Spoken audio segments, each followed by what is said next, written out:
Bonjour, vous le savez, nous devions nous rencontrer ce samedi 14 novembre pour notre aumônerie mensuelle des lycéens. Ce ne sera pas possible, alors cette vidéo va venir nous permettre de pallier à cet inconvénient et d'essayer de tenir malgré tout ce lien déjà entre nous et puis cette progression dans notre approfondissement de notre foi et dans ce lien qu'il nous faut toujours faire et refaire entre nos convictions intimes et notre vie, notre pratique, nos relations avec les autres, nos engagements et nos fidélités. Tout ça, eh bien, ça a besoin d'être repris régulièrement, recalé pour que notre vie soit chrétienne, pas simplement en souvenir ou en théorie, mais d'une manière concrète et en même temps simple et épanouie. C'est notre volonté. Pour cela, on a l'habitude, vous le savez, de s'appuyer sur quelques vidéos, souvent des vidéos qui nous permettent de comprendre le bien fondé de notre foi et la manière de la connaître et des fois de la défendre. Aujourd'hui, c'est, comme ça a pu l'être déjà à quelques occasions, la volonté que j'avais de vous présenter un exemple, un témoignage que l'Église nous donne justement à recevoir. C'est à travers un événement qui a eu lieu à Assise il y a un mois, pratiquement tout juste, le 10 octobre dernier, la béatification d'une personne qui va vous être proche particulièrement, puisqu'il s'agit d'un jeune de 15 ans qui est décédé en 2006 et qui vient d'être déclaré bienheureux. Alors ça va être intéressant de voir comment, en 15 années et en ayant vécu une vie qui est finalement très proche de ce que vous pouvez connaître, puisque c'est très récent, eh bien, comment est-ce qu'il a pu être non seulement un saint, à arriver à faire de sa vie le chemin qui l'a mené au ciel, et en même temps un exemple peut-être, puisque l'Église nous le donne, donc d'essayer de découvrir dans ce qu'il a vécu, un peu dans ce qu'il a dit.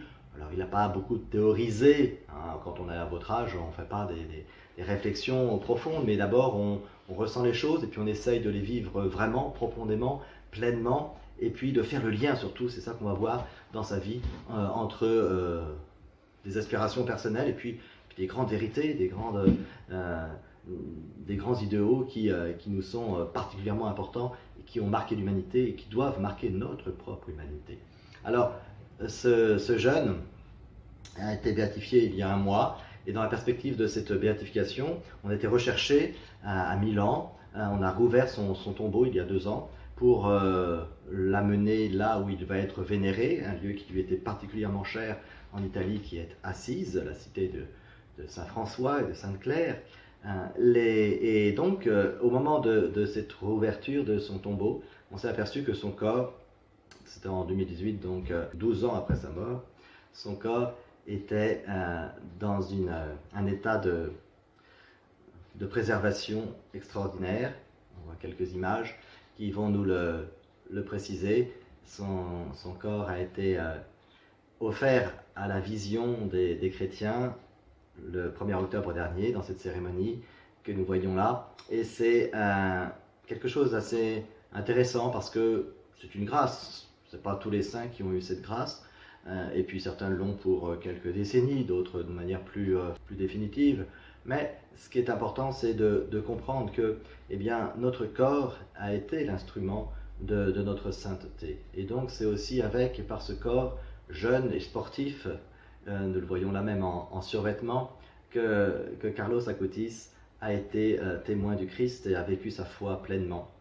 Alors que nous puissions, à travers cette vénération que l'Église nous offre, eh bien, demander au Seigneur de garder cette jeunesse profonde et ces aspirations à la vie pleine qui a été celle de Carlos Acutis. Nous allons le découvrir maintenant. Voilà, donc son nom, Carlos Acutis, il est italien, malgré le fait qu'il soit né à Londres. Il est né à Londres le 3 mai 1991, car ses parents étaient professionnellement à l'étranger, mais il va revenir vers 3 ans à Milan, où il grandira et il passera ses années d'adolescence jusqu'à sa mort. Alors, Carlos Acutis a été baptisé rapidement, le 18 mai de la même année de sa naissance, et malgré tout, il est dans une famille qui n'est pas pratiquante, qui est de tradition catholique. C'est intéressant à le noter, et c'est lui qui, par sa foi et sa dévotion, va ramener ses parents, sa mère particulièrement, à une vraie vie chrétienne, pour peut-être être un témoignage aussi pour une génération la génération de ses parents qui avaient reçu beaucoup, mais qui, dans certaines époques, eh bien, avaient pris d'autres habitudes de vie de foi en s'éloignant un peu. Et voilà que sa vie chrétienne va être d'abord un premier témoin au cœur de sa famille. C'est quelque chose d'assez beau que l'on peut retenir. Il va demander à faire sa première communion à l'âge de 7 ans, et ce sera une grande grâce qui va vraiment le marquer. C'est peut-être la lumière qui va venir éclairer tout le reste. Cette première communion, cette première rencontre directe avec le Seigneur dans l'Eucharistie, et à partir de ce moment-là, il va décider d'aller à la messe tous les jours de sa vie. Et ça va vraiment centrer sa vie sur l'essentiel, et on peut penser même que tout ce qu'il va vivre, tout ce qu'il va expérimenter, tout ce qu'il va vouloir pourra rester sur les bonnes rails grâce à cette Eucharistie, grâce à ce centrage de sa vie sur le Christ Jésus. Il est un enfant dont on a beaucoup d'images du coup, parce que comme c'est très récent, eh bien, il est de la génération où on prenait beaucoup de photos, de vidéos, et on a l'image d'un jeune enfant qui vit pleinement sa vie, qui est sportif en particulier, et qui a des amis, qui est très extraverti, et qui bien connaît aussi le début de l'informatique avec les jeux vidéo, tout cela. Il se passionne même pour cela. C'est vraiment quelque chose qui va être important pour lui, tout en comprenant que ce n'est pas simplement un loisir, mais qu'il y a là un instrument pour porter ce qu'il a dans son cœur au-delà. C'est le témoignage de sa vie de foi qu'il va pouvoir exprimer à travers l'informatique. Mais vraiment, ce qui est premier, c'est d'abord sa relation humaine, d'abord son souci des autres, qu'on retrouvera dans bien des dimensions, souci des plus pauvres, qu'il exprimera vis-à-vis de personnes qui, il habite à Milan, dans une grande ville, il y a des SDF, alors il a toujours cette intention de tout ce qu'il peut faire pour les aider concrètement, acheter un sac de couchage par exemple, enfin il fait des choses très pratiques et concrètes, il le fera. Et puis c'est un garçon qui va effectivement aller beaucoup sur la dimension informatique, où il est très doué, pas simplement pour, encore une fois, utiliser l'instrument, mais pour faire des programmes et pour mettre en place. Il fera plusieurs sites internet, et en particulier un qui existe toujours sur les miracles eucharistiques. Il va comptabiliser tous les miracles eucharistiques, et on en a parlé dans notre dernière vidéo de premier confinement, les miracles eucharistiques. Eh bien, Carlos Acutis était passionné pour cela, et pendant plus de 3 ans, il va vraiment faire des recherches très précises, et il va les collectionner sur son site pour les faire connaître et en faire une petite exposition qui tournera dans le monde entier.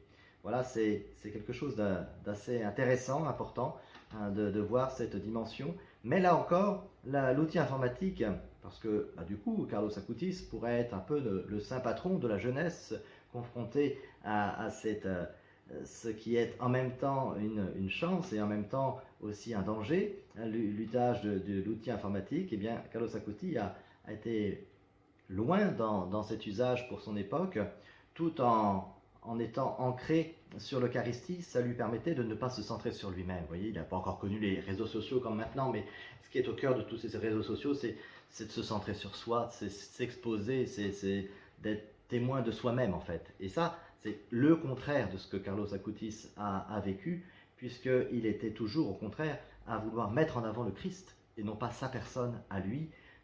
Pourtant, il rayonnait, il a amené des gens à la foi chrétienne qui en ont témoigné dans son procès de béatification, quand on a étudié tout ce qu'il avait fait, tout ce qu'il avait dit, et son influence a été forte, effectivement. Mais il ne l'a pas recherché pour lui-même, il a toujours voulu mettre le Christ Jésus en avant. Les deux lumières, on pourrait dire, de sa vie et de sa vie chrétienne, c'est l'Eucharistie et la Vierge Marie, dont il témoignera aussi de manière très forte, la Vierge Marie, à travers ce qui s'était intéressé. Il s'était intéressé aux apparitions de Lourdes et de Fatima en particulier, et il a vraiment pu dire, c'est vraiment la Vierge Marie, c'est la femme de ma vie. Voilà quelque chose de très fort aussi qu'il a pu dire dans dans ses expressions personnelles. Voilà. Et puis il y a eu ce moment de sa maladie, une maladie foudroyante, une leucémie foudroyante qui l'a touché donc au mois d'octobre 2006. Il avait eu des paroles assez étonnantes quelque temps avant sa mort, qu'il avait enregistré dans une vidéo. Voilà le passage, un peu impressionnant. Et on est à Assise en 2006. Sono destinato a morire. Il parle de sa mort. Il le fait avec un sourire extraordinaire. Il n'est pas encore malade. Il va tomber malade quelque temps après. Il va offrir ses souffrances pour le bien de l'Église et pour le pape Benoît XVI. Quelque chose d'assez fort aussi de comprendre que sa vie qui était tournée vers le Christ avait pour rayonner, pour être vraiment utile, besoin de cette fidélité à l'Église. Et il a constaté, ce qu'on peut encore comprendre bien sûr aujourd'hui, combien l'Église était souvent mal comprise, critiquée d'une manière qui était parfois un peu facile, mais finalement qui se retourne contre l'humanité. Et il a voulu avoir effectivement cette offrande de ses souffrances pour que l'Église puisse d'abord avoir un bon témoignage, bien sûr, dans le monde, et qu'elle puisse être reconnue comme ce moyen de la sanctification que Dieu a voulu, qu'il a mis en place pour nous le donner et nous donner à travers cela les sacrements.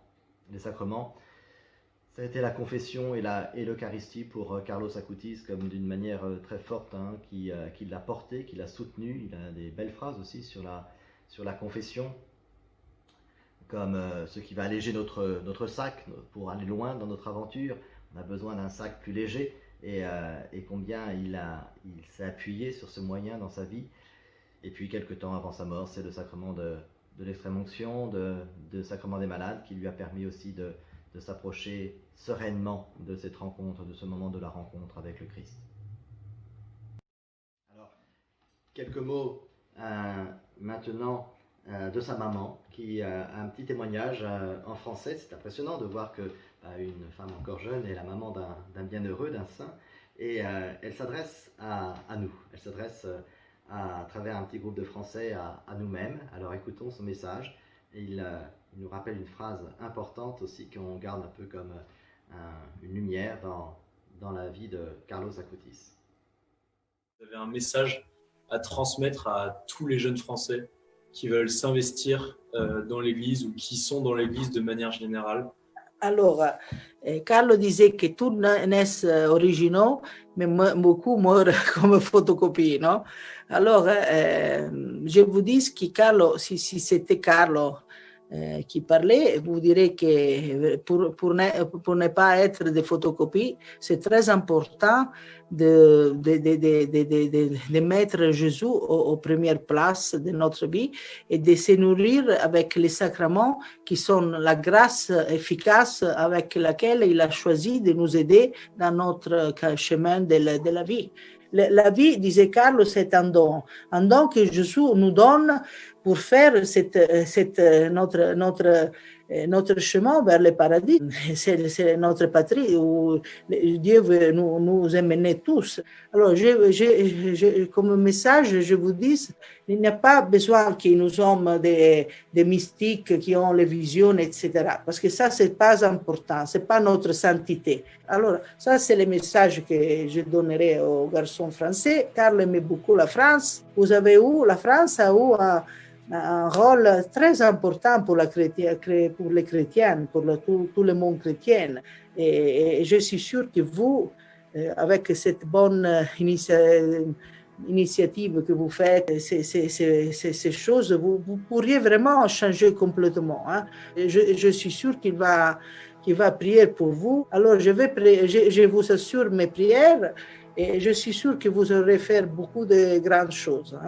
Merci. Voilà, ne pas être simplement des copies, des copier-coller, et c'est aussi ce monde informatique qui pourrait nous faire tendre à cela. Nous sommes uniques, aimés d'une manière unique par Dieu, et c'est cette unicité qu'il nous faut retrouver toujours dans une réponse personnelle au Seigneur. Non pas parce que tout le monde le fait, parce que tout le monde le dit, mais parce que moi je l'ai compris, parce que moi je l'ai assumé, parce que j'ai une réponse qui vient de moi, qui est l'offrande de ma vie, qui est ma parole, qui est ma vie offerte et comprise.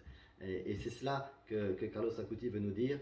On est tous uniques, mais facilement on se cache dans le mouvement, dans le troupeau, et on finit par être des photocopies. Et ça, c'est vraiment le contraire de la vie chrétienne. Alors que nous puissions essayer de le comprendre et de le vivre pour être fidèles à ce chemin de sainteté. Tous les chemins de sainteté sont uniques et personnels. Le but, la sainteté, il n'y en a qu'un, c'est le haut de la montagne, mais il y a autant de chemins pour y parvenir que nous sommes ici-bas. Et cela est quelque chose qui met en valeur l'amour unique et personnel de Dieu. Voilà pour cette rencontre d'aumônerie. J'espère que vous aurez profité de cette petite vidéo. Nous nous retrouverons le plus vite possible. Gardez le lien par le site internet de la paroisse et par les moments de prière que nous pouvons partager aussi. Merci de votre attention. Au revoir.